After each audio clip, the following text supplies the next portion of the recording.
Hola, bueno, buenas noches. Es un gusto darles la bienvenida a otra instancia del Seminario Anual de Escuela, dedicado este ciclo al Seminario 10 de Jacques Lacan, La Angustia. En esta ocasión nos va a acompañar Carla Siliberto y Magali Guerrini. Va a comenzar la lectura Carla Siliberto, que le damos la palabra. Bueno, muchas gracias, Karina. Buenas noches. Comienzo a leer. Titulé este trabajo Lo desarrumado. A veces el destino se parece a una pequeña tempestad de arena que cambia de dirección sin cesar. Tú cambias de rumbo intentando evitarla, y entonces la tormenta cambia de dirección, siguiéndote a ti. Tú vuelves a cambiar de rumbo y la tormenta vuelve a cambiar de dirección como antes. Y eso se repite una y otra vez, como una danza macabra con la muerte antes del amanecer.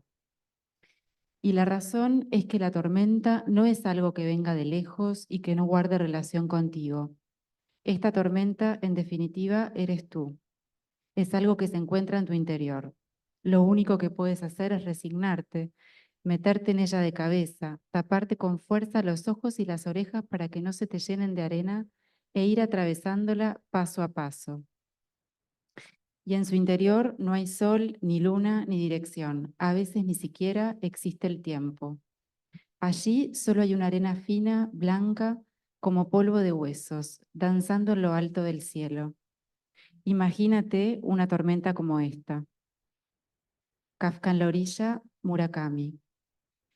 Elijo comenzar con este epílogo que tomo de la literatura, pues, ¿es posible abordar la angustia sin recurrir a una ficción? Esta es mi primera pregunta al momento de comenzar este recorrido.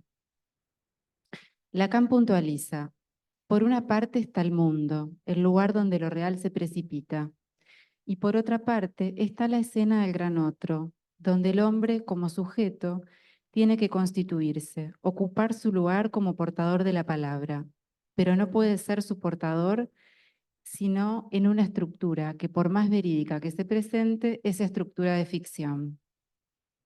La angustia, ¿qué es? ¿Qué función tiene? La imagen a la que nos invita Murakami me convoca a reflexionar sobre esa función media de la angustia entre deseo y goce, ese punto de borde al que el sujeto se debe enfrentar para advenir como tal. En Kafka en la orilla, el personaje se ve enfrentado a tomar una decisión. Luego de la tormenta, nada será igual. ¿Cede o no? Lacan retoma el planteo de Freud en este seminario de la angustia. La angustia es un afecto, nos dice, un afecto que está desarrumado, va a la deriva, lo encontramos loco, invertido, metabolizado, pero no está reprimido.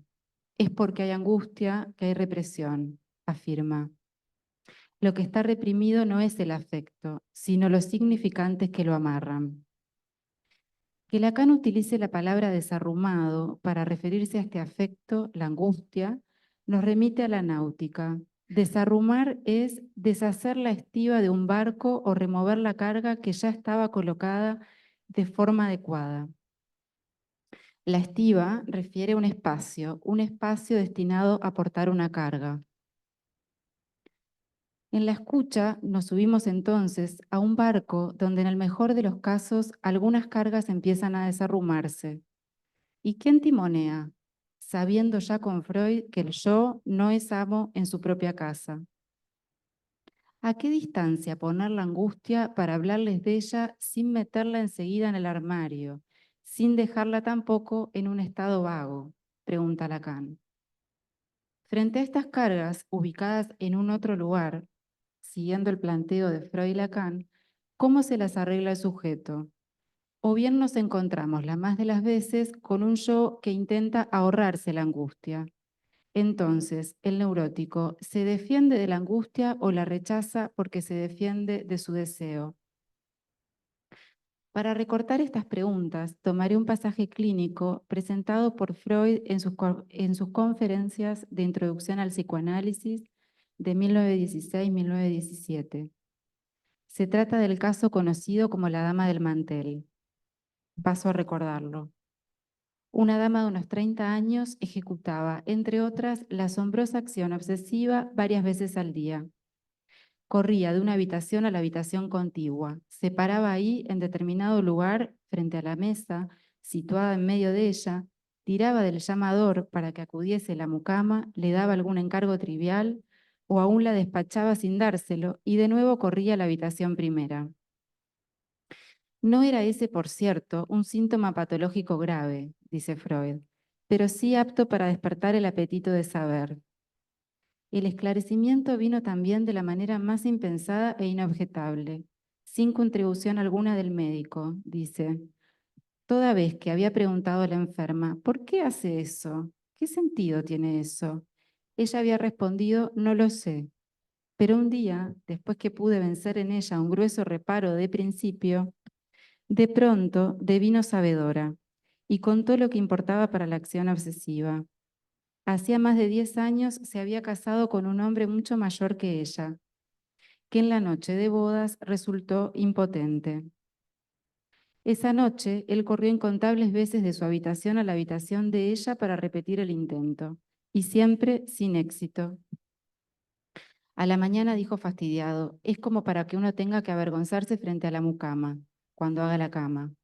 Y tomó un frasco de tinta roja que por casualidad se encontraba en la habitación y volcó su contenido en la sábana, pero no en el sitio que hubiera tenido éxito exhibir una mancha así. Al principio, dice Freud, no entendía la relación de este recuerdo con la acción obsesiva, más allá de la concordancia con el repetido correr de una habitación a la otra y la entrada de la mucama. Entonces, su paciente lo lleva frente a la mesa de la segunda habitación y le hace ver una gran mancha que había en el mantel. Ahora ya sin dudas, Freud logra aclarar que la paciente se identifica a su marido, representa su papel, sustituye la cama y la sábana por la mesa y el mantel. Pareciera que una repetición de aquella significativa escena, pareciera una repetición de aquella significativa escena. Pero agrega Freud, el núcleo de la acción obsesiva es el llamado a la mucama, a quien le pone la mancha frente a los ojos por oposición a lo que su marido dijo ese día. No solo repite la escena, sino que la rectifica, pero también corrigió lo que esa noche fue tan penoso, la impotencia. Se suma también que la señora vive sola hace años, separada de ese marido, se debate con la posibilidad de un divorcio, pero ni por asomo está libre de él, dice Freud. Rehúye todo contacto mundano, engrandece su fantasía a la persona de él y aún el secreto más hondo de su enfermedad es que por medio de ella resguarda a su marido de la maledicencia, justifica el que vivan en lugares separados y le posibilita una cómoda vida solitaria. Aunque ella es joven y deseable para otros hombres, ha recurrido a todas las precauciones reales e imaginarias para guardarle fidelidad. No se muestra ante otros ojos, descuida su aspecto. También es incapaz de levantarse con presteza de un sillón en el que se ha sentado y se niega a firmar con su nombre. No puede hacer regalos, para lo cual aduce la motivación de que nadie debería recibir nada de ella. Hasta aquí el caso. En esas conferencias, Freud trae este recorte clínico para trabajarlo bajo dos temáticas: el sentido de los síntomas, de dónde vienen y hacia dónde van los síntomas, y también la fijación al trauma, lo inconsciente, donde dirá que la neurosis será equiparable a una enfermedad traumática y nacería de la incapacidad para tramitar una vivencia teñida de un afecto hiperintenso. Nos señala también cómo de la lectura de la acción obsesiva puede irse hasta el núcleo más íntimo de un caso clínico. Elijo este caso porque entiendo, permite poner de relieve la angustia en su relación estructural, la angustia como señal de amenaza frente al agujero castrativo, y entonces el rechazo y distancia que frente al afecto se suele escuchar en la enunciación en una época donde perder está mal visto. ¿Puede la persona permitirse angustiarse? ¿A qué nos referimos cuando decimos que un paciente está angustiado? Recordemos que ante la pregunta de Freud, ¿por qué hace eso?, la paciente contesta repetidamente que no sabe. Freud menciona que le llevó un buen tiempo vencer estas resistencias. La paciente actualiza en esta escena de corridas otra escena, si bien ocurrida en el pasado, aún presente, no enhebrada y por eso repetida compulsivamente. Ahora bien, el sentido de la escena empieza a leerse con la presencia de un tercero, la mucama, y por supuesto a partir de las preguntas de Freud, por lo que él se permite no entender. La paciente no solo repite la escena, la busca corregir con su síntoma, busca tapar lo que no ocurrió, completar al otro, lo arma potente, no puede soportarlo caído, barrado. Podríamos decir que frente a la relación sexual que no existió, niega la no existencia de la relación sexual en términos de Lacan, entonces no hay relaciones sexuales posibles. El no librarse de su marido y tenerlo omnipresente a través de todo lo que significa su enfermedad, da cuenta de un rechazo frente a la angustia, sale corriendo, pero ¿de dónde no puede salir? ¿Cómo podemos leer aquí el afecto? La angustia, ¿puede leerse en sus corridas? ¿Se puede leer como una precipitación a tapar la ansia entre deseo y goce? La angustia surgen tanto allí donde algo debería faltar, menos fi. La mancha busca armar la potencia de su marido, restableciendo imaginariamente una relación que no se ha producido. En esta lectura que me atrevo a realizar de este caso, puede leerse cómo a partir del síntoma queda subrayada la angustia que lo genera, lo penoso. Es una vez franqueada la angustia, fundado el tiempo de la angustia, cómo el deseo se constituye, nos plantea Lacan. Ahora bien, ¿no tiene el sujeto una relación contradictoria con su deseo? Más allá del relato de la acción obsesiva, Freud nos relata a una paciente detenida vitalmente. Si lo leemos a la luz de la matriz que trabaja Lacan a lo largo del seminario 10, es en la inhibición donde puede leerse una defensa frente al deseo. Y esta es mostrada por la neurosis obsesiva de manera ejemplar. Dirá, en su relación polar con la angustia, el deseo hay que situarlo allí, en el nivel de la inhibición. Por eso el deseo puede adquirir la función de lo que se llama una defensa. Y agrega, la inhibición es la introducción en una función de un deseo distinto de aquel que la función satisface naturalmente. Cuando surge la causa de la angustia que Lacan describe en la turbación, está coordinada con el momento de la aparición de la momento del develamiento traumático en que la angustia se revela como lo que es, lo que no engaña, momento en que el campo del otro, del gran otro, se abre hasta el fondo. Es ahí, ante esta confrontación radical, traumática, que surge la pregunta, ¿el sujeto puede ceder? Es decir, si puede parirse de una parte de sí mismo. Lacan nos dirá, no hay superación de la angustia, sino cuando el gran otro sea nombrado. No hay amor, sino de un nombre.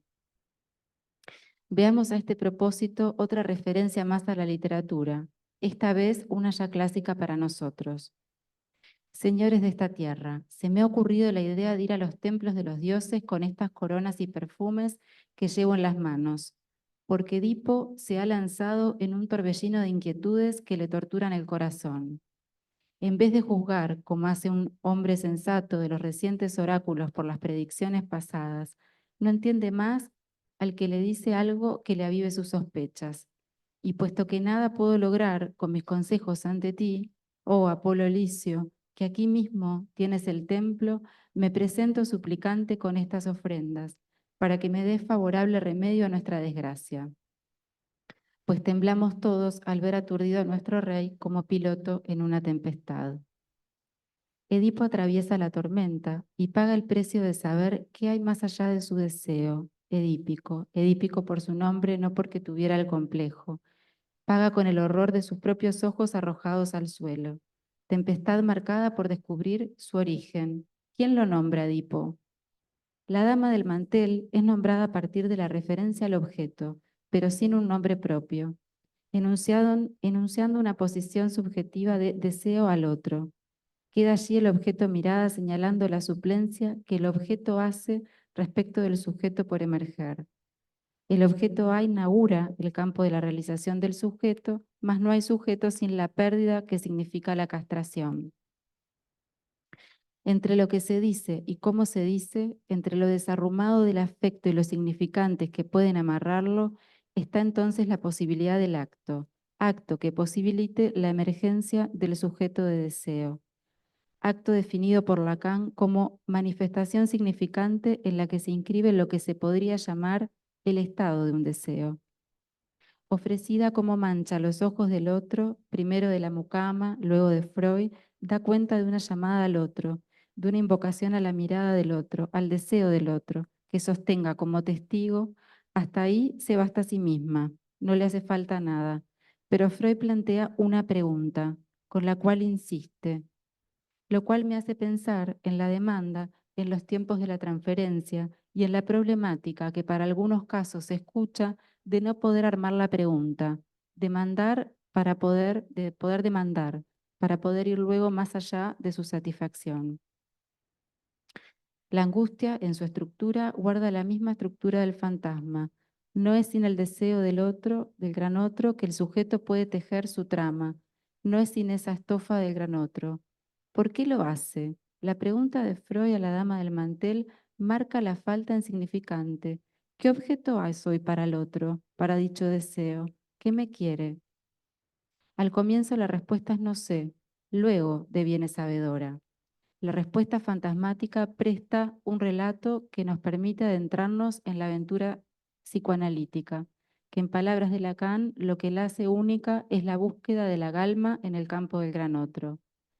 Entre lo que se enuncia y cómo se enuncia, la angustia, ese efecto desarrumado, señala la realidad de la libertad en cuanto posibilidad frente a la posibilidad, en palabras de Kierkegaard. Pero esa libertad no está garantida.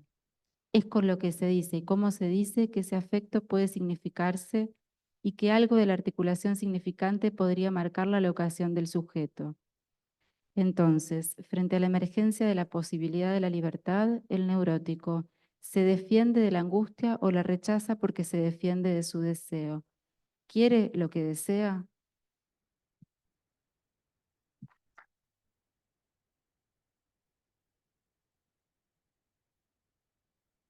Muchas gracias, Carla. Le damos la palabra a Magali Guerrini.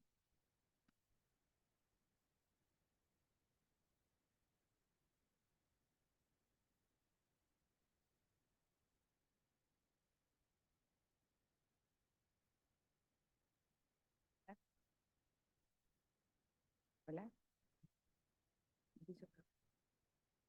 Hola, ¿se escucha bien? Está. Hola, sí. Bueno, muchas gracias por estar acá con este frío. Buenas noches a todos. De verdad agradezco que estén acá, porque creo que justamente en estas actividades donde ponemos en acto la ética del psicoanálisis a través de nuestras lecturas, de los trabajos y del intercambio con otros. Esta ética a la que hago referencia, la que apunta al sujeto y a su dimensión deseante, renueva nuestro compromiso cada vez y creo que es bueno recordarlo. Bueno, por lo tanto, esta noche vamos a darnos un tiempo para trabajar el tema que nos convoca hoy, que es la angustia en este tiempo y esta época singular. Vivimos tiempos de cambios profundos. En este contexto intentaré pensar junto a ustedes sobre la angustia, especialmente y particularmente en la adolescencia, ya que es un momento tan significante como constitutivo para el sujeto. Tiempo que discurre marcado por la dualidad entre el duelo y la propia estructuración psíquica. Movimientos variados y profundos que resultan en una clínica por lo menos oscilante, todo lo cual sería muy difícil de concebir sin la presencia de la angustia. En estos días, los jóvenes a menudo vacilan entre el goce y el desamparo, entre el síntoma y la angustia. Destacamos de nuestra época la insistencia marcada y precoz por alcanzar el llamado éxito o esta obligatoriedad de ser felices, impuesta en cada imagen, en cada pantalla y en la imagen misma del semejante. Todo esto, junto a una velocidad, una aceleración constante, acompañado de una cierta dificultad para detenerse o sin límites. Límites necesarios que marquen la diferencia. En la época del vale todo, no todo vale. En su seminario 7, en la ética del psicoanálisis, donde Lacan hace referencia a este imperativo feroz del goza, que aleja al sujeto de su encuentro con lo real, encuentro necesario especialmente en estos tiempos instituyentes, a la vez que deja al joven inmerso en esta gran soledad, muchas veces sin coto. Como escribe Fernando Cabrera, refiriéndose a la experiencia de una pérdida, la oscuridad traga y no convida, quede a la deriva. En esta oscuridad y deriva es que la presencia de un otro, la escucha y la introducción del lugar para la palabra resultan imprescindibles para que en la adolescencia se transiten los duelos necesarios a la vez que se promueve el movimiento deseante que le permita la entrada en lo sexual y lo social al joven. Desde aquí es que nuestro trabajo justamente apuesta a escuchar la angustia y trabajar con la palabra. Pero los jóvenes caen en la trampa del goce, persiguiendo ofertas de completud de lo imposible de ser completado, taponando así la falta en ser. Se sumergen en una carrera frenética, sin pausa, buscando nuevos objetos de consumo, ya sean estos diagnósticos o sustancias, cualquier tipo de sustancia, la oferta es vasta. Esta búsqueda circular y constante los atrapa, quedando en el lugar de objeto del otro, con la ilusión de completud cada vez mayor y cada vez más frustrada, sin la posibilidad de poner palabras, por ejemplo, el propio duelo que transitan del pasaje de la niñez a esta nueva etapa, que les permita enraizar en lo simbólico, significante de por medio, y no recurrir constantemente a montajes de escenas sostenidas por las redes sociales que nos sostienen, sino que son parte de una nueva ilusión en este aspecto, lo que agrava la situación con un retorno persecutorio, ya que a veces parece que el significante que nombra la falta fuera por lo menos defectuoso o fallara con aviso. Donde falla la falla, ahí está la cosa, podría decir. Pero muchas pueden ser las contingencias que lleven a la construcción de un fantasma defectuoso, no sería una sola. Bien, ¿serán estos tiempos de hiperoferta y velocidad los que dificultan el surgimiento de la angustia? Porque, ¿qué sucede cuando en muchos jóvenes vienen y plantean, la angustia no es un tema, eso no me toca a mí, no sé, no es un tema? Y entonces llegan a la consulta porque o los mandan del liceo o la institución a la que concurren como una condición para continuar en la institución, o por a veces inclusive órdenes judiciales tras denuncias, por ejemplo, de violencia o otras situaciones. Pero de angustia parece que no se habla. Es lo que aparece en escena que motiva las consultas. En general, son consecuencias de actos. ¿Se actúa más actualmente? ¿Hay más acting outs que en otros tiempos? Creo que ya estamos cansados de escuchar o leer que la angustia es parte de la vida.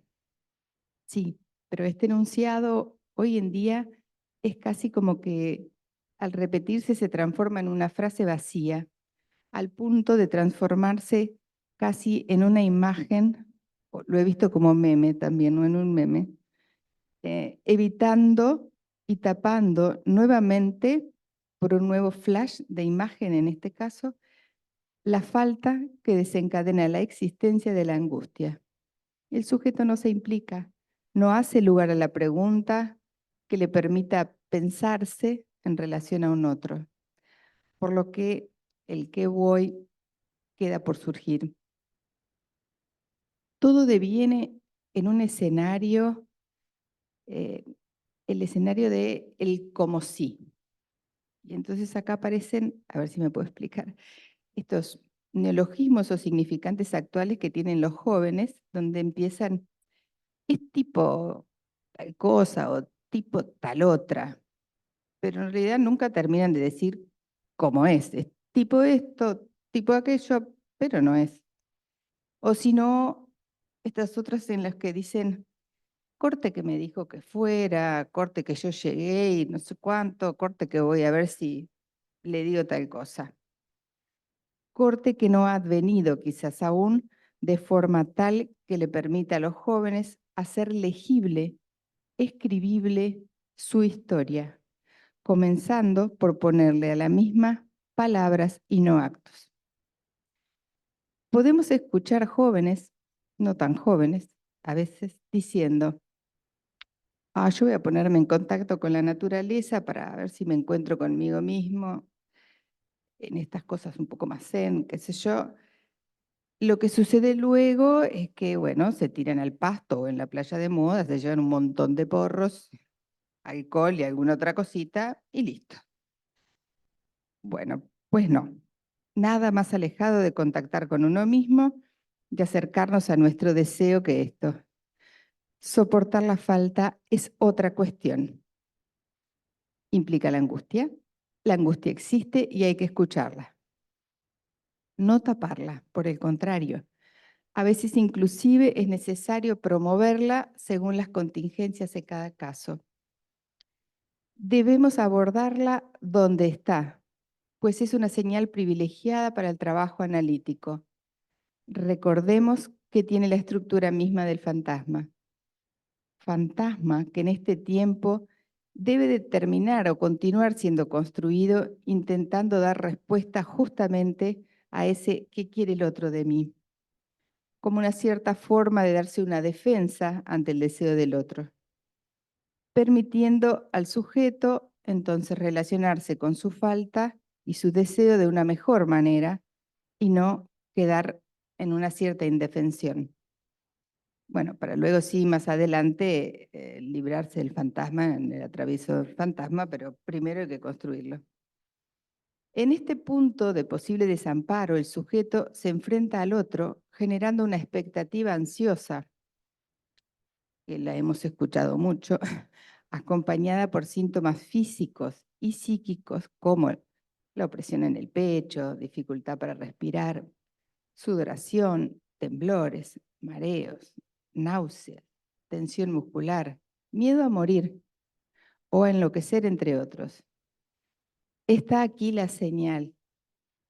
Plena ruta del deseo enfrentado a lo real, imposible de simbolizar. Entiendo que no abordar la angustia coloca muchas veces en una situación de riesgo, especialmente en adolescentes, que a menudo van discurriendo de acting out en acting out, donde el sujeto convoca al otro, ¿no? O incluso pasajes al acto y a veces logrados. Pasaje al acto donde el sujeto sale de escena, hay una renuncia del establecimiento del sujeto dentro del campo del otro. ¿Qué papel juega la angustia o la falta de ella en todo esto? Es aquí, en la angustia, donde encontramos el punto de encuentro y desencuentro, esta señal trascendental tanto para cada sujeto como para llevar adelante nuestro trabajo. Lacan, en este seminario, define la angustia como un afecto, pero no cualquiera, uno peculiar. Creo que lo hemos dicho todos más o menos, pero para que se lo recuerden. Que no se reduce a emociones como el miedo o la ansiedad, y que conlleva una función específica en la estructura psíquica del sujeto, siendo un afecto privilegiado que no engaña, dirá. es la señal en el mapa del inconsciente, portando las coordenadas que permitirán al sujeto en análisis implicarse y colocarse en relación de su propio deseo y en relación al deseo del otro a partir de un encuentro con lo real. Entonces, aquello que no se deja significar. Se trata de un afecto loco, desplazado, desamarrado, pero no reprimido. Justamente lo que está reprimido son los significantes que lo amarran, por lo que claramente no hay significante que lo nombre. Podemos decir que la angustia justamente discurre entre la red de significantes.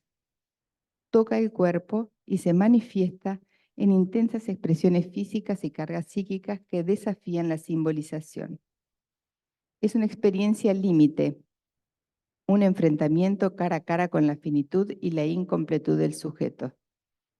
Angustia ligada al funcionamiento del deseo y a la relación del sujeto con el lenguaje y con el otro. Refleja la confrontación del sujeto con la falta fundamental en su experiencia, la falta en el otro, que está más allá de la representación simbólica. Es una invitación a explorar el estado de desamparo del sujeto frente al otro, un estado que, lejos de ser evitado, debe ser trabajado analíticamente para revelar estas coordenadas del deseo que le permitan a quien lo demande avanzar sobre la estructura y desciframiento del fantasma. Fantasma que, aunque construido a partir de significantes, deja siempre un residuo, un punto irreductible. Es en este residuo donde la escritura puede ofrecer una vía para manejar lo que no puede ser completamente leído o interpretado. Creo que es importante recordar que si bien Lacan deja en claro que el significante del nombre del padre pone orden simbólico, permitiéndole al sujeto, como decíamos, colocarse como deseante, ubicado en la estructura social y lingüística, también, más al final de su obra, habla sobre el significante del nombre del padre en lo real. Menciona el síntoma, que puede suplir la función del nombre del padre como un cierto anclaje o un punto de amarre cuando este no actúa, digamos, de manera normativa como era esperable. Le permitiría esta forma particular de anudamiento de los registros, de los 3 registros, encontrar una cierta estabilidad y no quedar atrapado en el caos de lo no simbolizable. Bueno, voy a leerles un pedacito de una autora brasileña que saqué de un texto que se llama Piso de Letras, Lucía Casteló Branco, que me gustó y que lo que realmente parece establecer la escritura, tanto en las artes como en el psicoanálisis, es un régimen de legibilidad, en lugar de un régimen de interpretabilidad. Y la legibilidad no implica necesariamente un descifrado completo, una lectura hasta el final. La legibilidad, la mayor parte de las veces, necesariamente tropezará con el punto de irreductibilidad de la letra, implicando más bien escribibilidad frente a lo que ya no se puede leer, tal vez solo sea posible escribir. Lacan en algún lugar ha dicho, no me acuerdo dónde estaba, que hay escritos que no son para ser leídos. En Literature dice que la escritura puede servir para inscribir algo en el registro de lo real, algo que escapa a la plena simbolización y lectura. Hasta acá.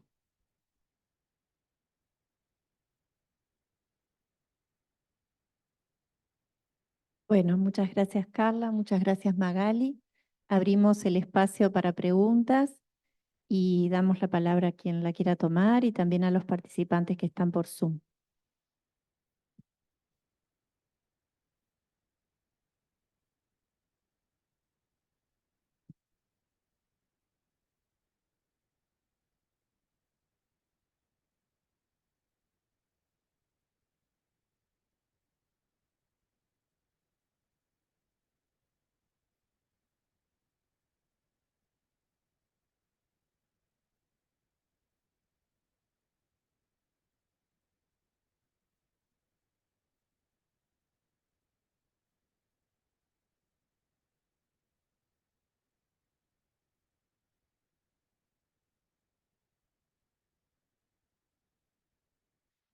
Gracias, Carla, gracias, Magali.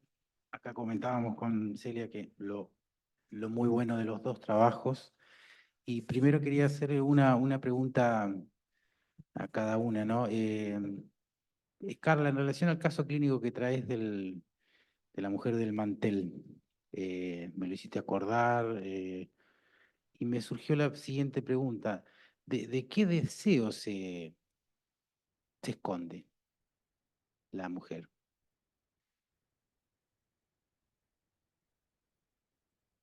¿O eh, no se tratará justamente de que en la impotencia del esposo no está ahí algo de una realización del deseo de ella y que su conflicto con la demanda de su marido, la demanda de lo que se espera, podríamos decir, la demanda del otro con mayúscula, la acorrala con la función de la angustia? Que la acorrala con la función ahí, o se expresa en la angustia bajo signo invertido. No sé, lo planteo como pregunta porque eh, no me queda claro de qué deseo está siendo comparsa la angustia o mascarada. ¿Mm? Magali, bueno, muy interesante, muy clínico, y muy pertinente lo que vos traes en relación a la adolescencia y algunas cosas que van más allá de la adolescencia, ¿no? Por ahí lo dijiste, o podríamos decir en lo que queda congelado de la adolescencia, en lo que queda detenido. Incluso una persona grande, ¿no? Bueno, lo que te quería preguntar es en relación a lo que decís al principio de tu presentación, ¿qué es esta función o lugar que viene a ocupar las pantallas en la nueva manera de crianza humana? Digo eso porque en realidad la, la relación erótica con las pantallas empieza, la relación erótica con las pantallas, si esto está medio, eh, empieza a los 0 años, a los pocos días de vida, porque pasa como forma privilegiada de entretención. Y creo que nos cuesta poder ver lo obvio. Si nos gusta tanto es porque la pulsión está ahí capturando al sujeto desde lo real. Es decir, viene planteado como un goza con esto, goza con esto. Entonces, te quería preguntar, cuando en la adolescencia se da una suerte de reedición del estadio del complejo de Edipo, ¿cuánto de un reinicio del estadio del espejo se verifica en ese tiempo, en el tiempo de la adolescencia, pero con una gran ventaja, podríamos decirlo así, que el sujeto no se encuentra en ese espectáculo que aparece en las pantallas? Bueno, esa es la pregunta. Si consideras que hay algo allí eh, diferente en relación a lo que es lo que podríamos llamar las dificultades de la construcción del fantasma en la adolescencia.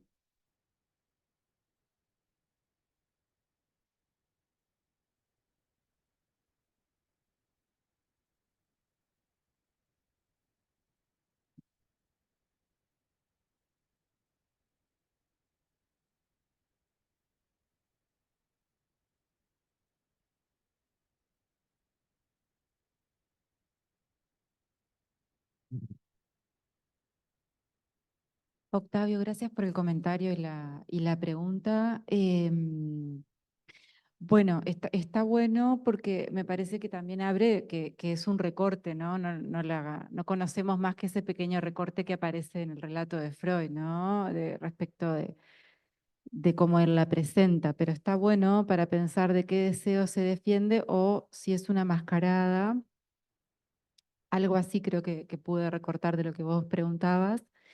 Em, y me hacía pensar, no tengo la respuesta, pero me hacía pensar en algo que leía en esta clase del Seminario 10, cuando Lacan plantea la inhibición como el lugar de defensa frente al deseo, como de cierta subyacencia de deseo, ¿no? De que en esto, cuando pone el ejemplo de que, bueno, alguien que no puede escribir es porque algo está muy erotizada la función de la escritura. Entonces, bueno, el no escribir, ¿de qué viene a defender? Bueno, acá en realidad queda como esa pregunta, ¿no? De qué se está defendiendo porque toda su vida queda, digamos, detenida, ¿no? Como que algo ahí, en principio, viene como a completarse, ¿no? Como a cerrarse en esa situación, ¿no? Tal como la plantea, que uno diría, bueno, como que le viene bárbaro en un punto, pero ¿para qué? ¿No? Pero bueno, no lo sé. A mí lo que me pareció interesante también es que a partir de la pregunta de Freud, ella puede empezar a armar algo de un relato que hasta ese entonces repetía y no era acto, ¿no? Acting, ¿no? Era como mostrado, pero bueno, ahí aparece esta historia de que, bueno, hace 10 años se había casado y bueno, em, como en ese hilo se empieza a construir algo más de lo fantasmático que permita como, lo pensaba yo, ¿no? Como en la clínica también, que permita empezar a craquelar esa fijeza, ¿no? Que repite compulsivamente, ¿no? Que pueda emerger ahí algo del sujeto. Creo que queda la pregunta, bueno, ¿por qué lo hace? ¿No? Creo que está bueno, que se me quedo pensando. Eh, había pedido la palabra Isabel Paz. Sí. ¿No?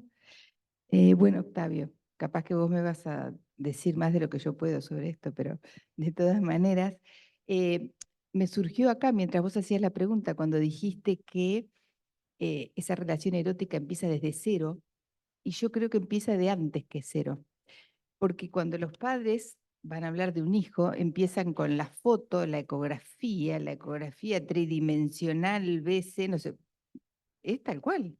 No sé si no hay una especie de después eso genera una inversión de las demandas, ¿me entendés? Es brutal, pero es así, empieza de antes de cero. Eso fue una cosa que me surgió acá y que me interesa investigar.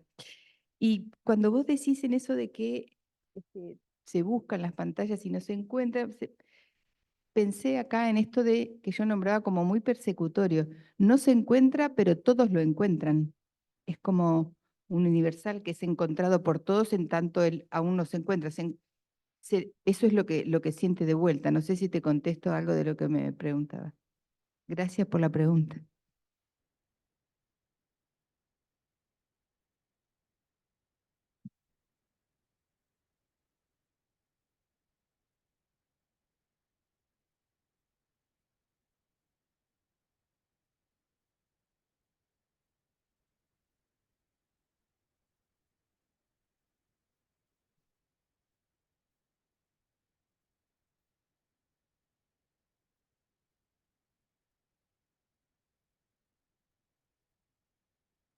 Hola, bueno, este sí se escucha. Bueno, me gustaron los dos trabajos, estuvieron muy buenos y me quedé con una pregunta para Carla, con esto último que vos planteás en relación a si el neurótico quiere lo que desea. Y bueno, me gustaría saber cuál es la respuesta que te das. Me parece bien interesante la pregunta. Y para Magali, me gustó mucho el trabajo y me gustó mucho esto de la diferencia entre interpretación y lectura. Y pensaba cuando Lacan en el seminario 15 habla de escribir de otra manera lo que ya está escrito, Y pensaba en esto que traes de la adolescencia, ¿cuál es la escritura en la adolescencia que está pendiente?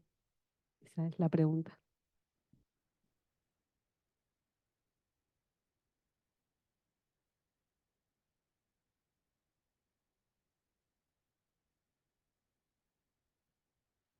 Bueno, Isabel, gracias por la pregunta. Un poco con la pregunta intentaba marcar como ese punto contradictorio o dialéctico del deseo, en realidad. Y quizás es una pregunta que a mí me quedó como también haciendo un poco de ruido, porque por un lado me parece que toca como algo de un fantasma neurótico también, de que uno puede llegar a saber qué es lo que quiere o qué es lo que desea, ¿no? Y en realidad es la pura falta, no hay ahí un... Pero bueno, me parece que ahí lo puedo pensar como algo más vuelvo a este punto, ¿no? Como del fantasma, del recorrido fantasmático, ¿no? De empezar a, mm, a ir como de alguna manera en esto como de la respuesta fantasmática busca de alguna manera dar una respuesta a eso que no es eso, ¿no? Pero bueno, como lo pienso por ahí, pero hay un punto me parece como, lo pienso más por el lado de lo dialéctico, de alguna manera, ¿no? No sé si tengo la respuesta, en realidad, pero a mí me hacía pensar eso, ¿no? En relación a un poco esto como de este punto también como defensivo, ¿no? Que lo planteaba como esta pregunta, bueno, de si el neurótico en realidad no es que se defiende de la angustia, sino que en realidad la rechaza. Lacan lo plantea así, porque se defiende de su deseo, en esto como de no poder avanzar en la realización de un acto que lo marque como sujeto de deseo, ¿no? Que aparezca el sujeto de deseo, que aparezca la falta, ¿no? No sé, lo pienso por ese lado, pero no tengo una respuesta quizás como cerrada.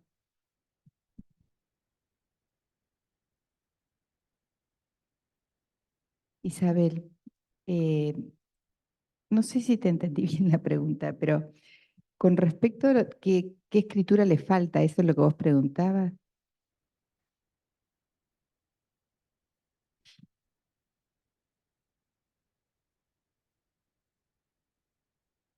Claro, bueno, es como esto de comenzar, de ponerle, para empezar, ponerle palabras y no actos, y en esa línea comenzar a poder inscribirse, ¿no? En relación a otro y inscribir su historia, a eso me refería. Que capaz que es diferente lo del final, que tiene que ver con otra cosa, pero eso es lo que me refería. ¿Está? No sé si te contesté.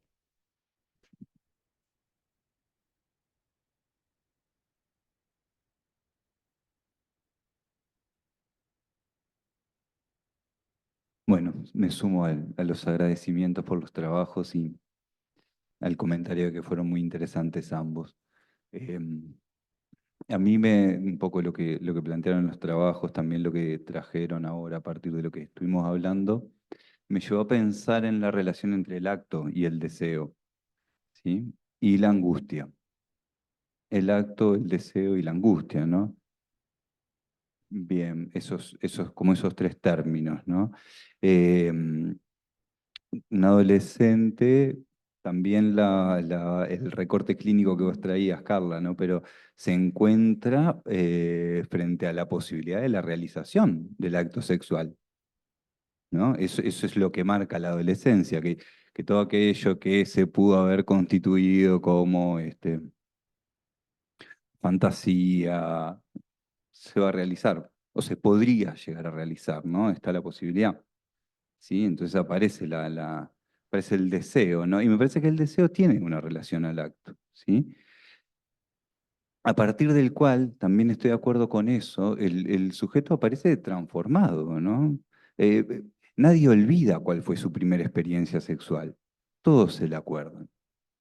Por feliz, infeliz o más o menos, pero todos se la acuerdan, ¿sí? Entonces,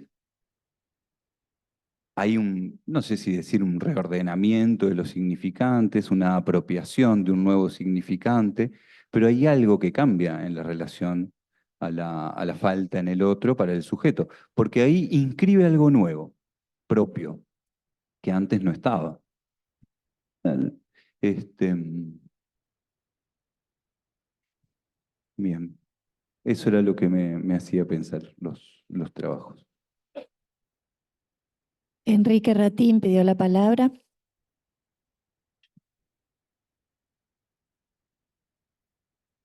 Me la cede. Marilén. Dale. Bueno, muchas gracias por ambos trabajos. Em, Me quedé pensando, Magali, que cuando arrancaste, ¿no? Hablaste de algo así, dijiste como una oscilación entre el síntoma y la angustia, ¿no? Las presentaciones en adolescentes. Y no nombraste ahí la inhibición. Entonces te quería preguntar si tenía que ver, como fue muy clínico, sí, tu trabajo, muy clínico, sí, dado que es una de las presentaciones que me encuentro, sí, bastante frecuentemente. Hola, hola, se fue.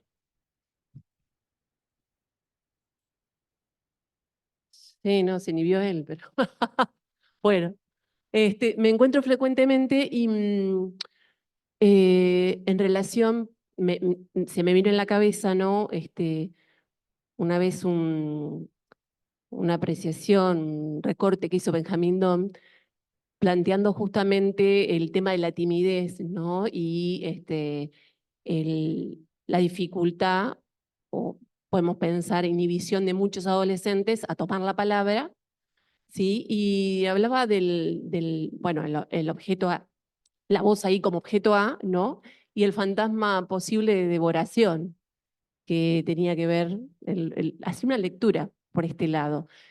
En lo particular, a más de uno me ha escuchado al respecto, me ha llamado la atención que en los últimos años se repite mucho el tema de las inhibiciones en adolescentes y en niños. Yo decía el mutismo selectivo, no sé, en los últimos 10 años, por decir algo.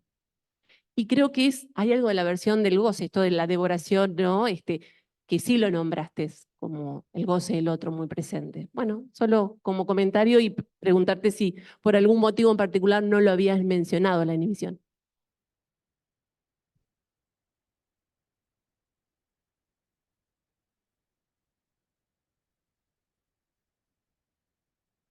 Enrique, ¿O contesta? ¿van a contestar algo o? No, no es por nada en particular, es porque no podía mencionar todo lo que se me iba ocurriendo porque, nada, recorté. Bien. Carla, te hacías una pregunta al principio, no sé si la noté bien. Decías, te preguntabas si era posible abordar la angustia sin una ficción. ¿Mm? Te preguntabas, hiciste una pregunta si era posible abordar la angustia sin una ficción. Digo, quería preguntarte cómo lo pensaste.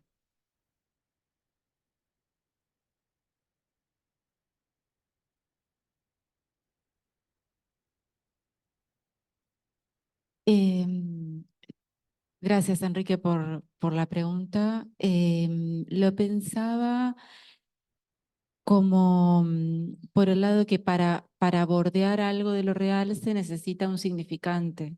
Entonces, de alguna manera, en esa articulación significante o en esa posibilidad de articulación significante,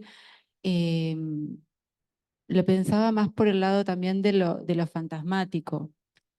Incluso en un momento también lo pensé por el lado de, bueno, de esto, ¿no? De la verdad tiene estructura de ficción, no importa si ocurrió tal cual, ¿no?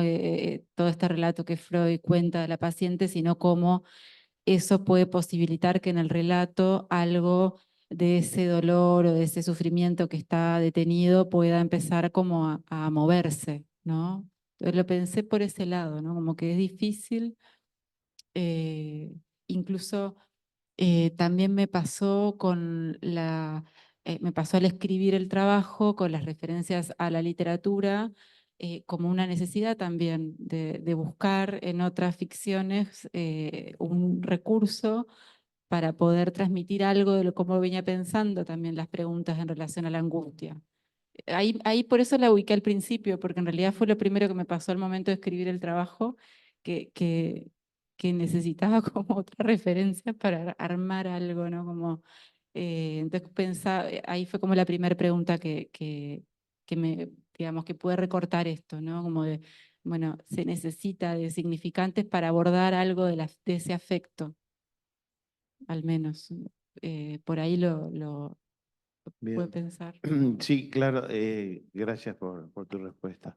Esto me llevó a un comentario que creo que va en esa orientación de lo que vos decís, porque si nos ponemos atentos en ese seminario de la angustia, justamente, Lacan dice, me llama la atención cómo no repararon en ese artículo de Freud sobre los siniestros, sobre Hoffman, porque me parece que ahí es donde podemos encontrar eh, la articulación para poder pensar la dimensión del afecto llamado angustia.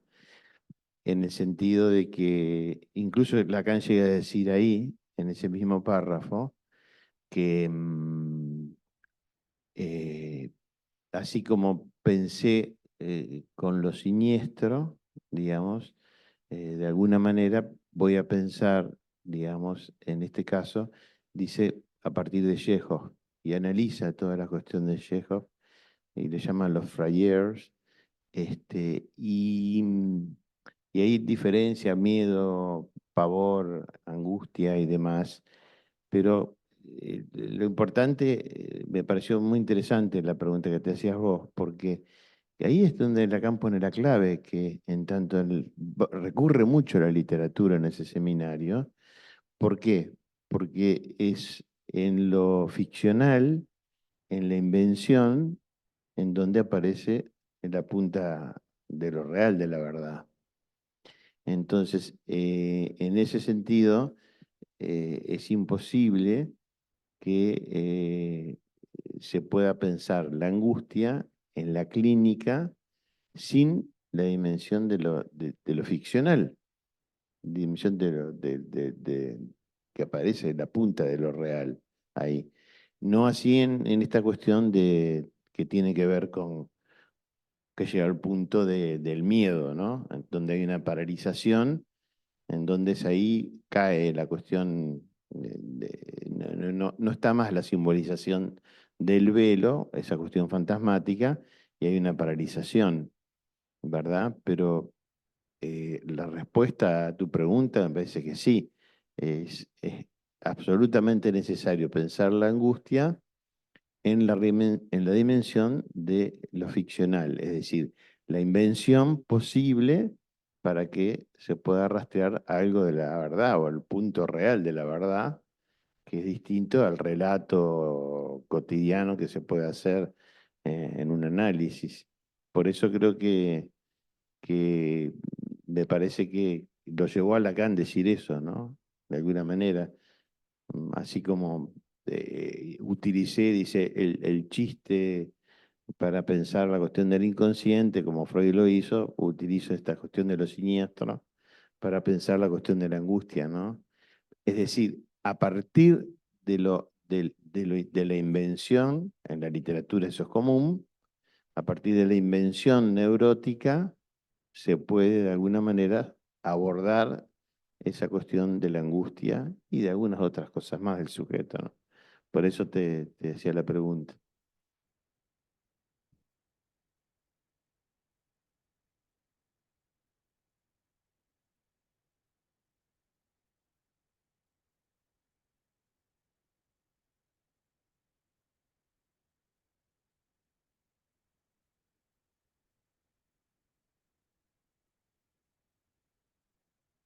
Bueno, me quedaba pensando algunas cosas, escuchando a las compañeras, agradecerles los dos trabajos que me parece que estuvieron bien interesantes. Y me gustó mucho, Carla, esto que recortaste en relación a la estiva y la carga. Y, y bueno, te quería preguntar ahí un poco en relación a eso, como recorté eso de espacio, estiva, carga, ¿no?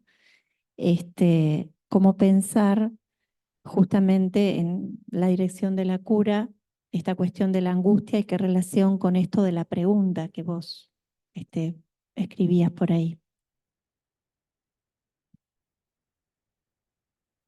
Bueno, gracias Karina por el comentario y la pregunta. Em, sí, está bueno, lo pensaba también.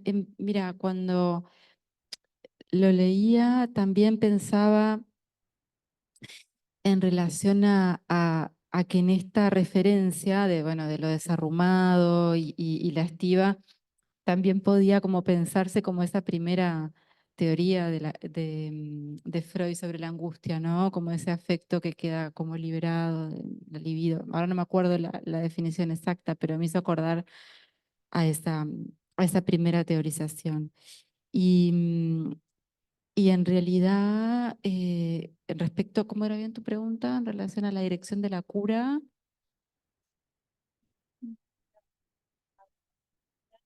Mm,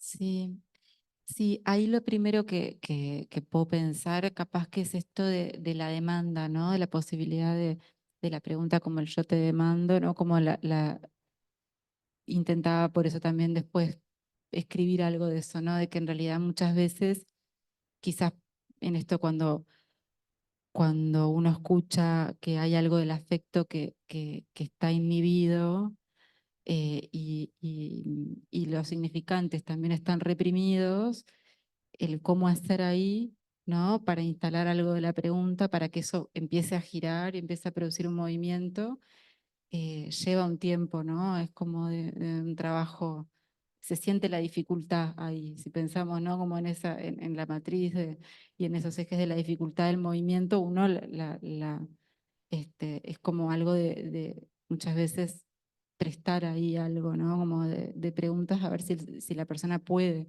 ubicarse y sostener, armar la pregunta y sostener la pregunta. Pero me parece como un tiempo bien importante también, ¿no? Em, de que algo pueda moverse. Por algo también he escuchado el trabajo de Magali, en lo que traía del poder pasar, ¿no? Como de esto del acto a las palabras, ¿no? Y de que algo de eso pueda como armarse, empezar a escribirse ahí, ¿no? Qué difícil que es sin eso, ¿no? Como imposible a veces. Pero bueno, no sé si te respondo, pero me parece que está bueno para pensarlo.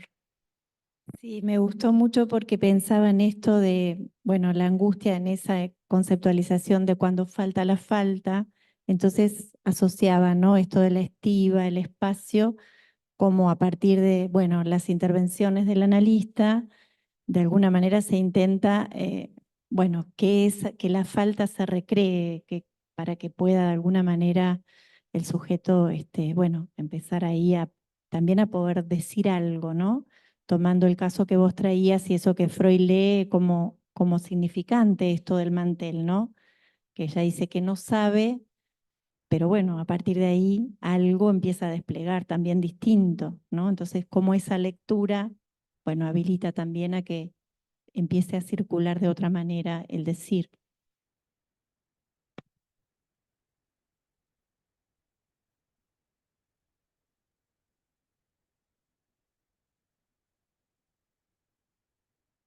Me enganché con esto que estaban hablando, entonces una cosa más que quería agregar a esto que estaban diciendo. En relación al valor de la angustia, ¿no? Que un poco es como lo que hemos venido rescatando. También cuando alguien cuenta su historia, ¿no? Y recrea su biografía de alguna manera, este, es posible leer en qué momento se angustió y qué es lo que hizo con esa angustia.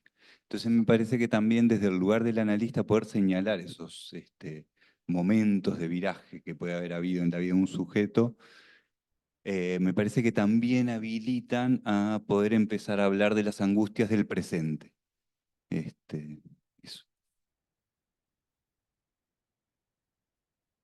Perdón, Andrés, digo, como el encuentro con la posibilidad de hacer algo a través de la palabra, con eso que reconoce que le dio posibilidades, por decirlo de una manera, de trabajar en análisis. Eso decís vos.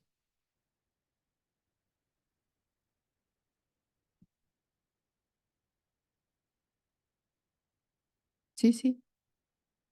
Ujú.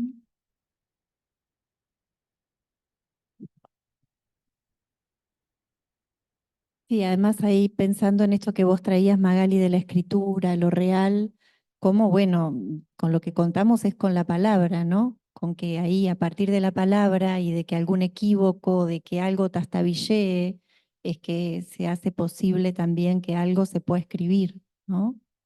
Pensaba ahí también en esto que es este significante que se repetía, corte, que en el adolescente, ¿no? Sí, contamos con la palabra y en cierta forma con una cierta cuestión acotada del tiempo que se trabaja, ¿no? Que también oficia como posibilidad para cortar.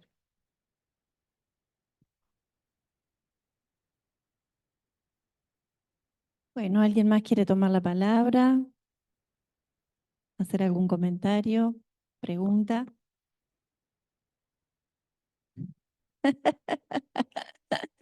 Apareció ahí un anuncio. Bueno, si no hay más preguntas, agradecemos a las compañeras y nos encontramos y a los presentes por Zoom y presencialmente y nos reencontramos el mes próximo.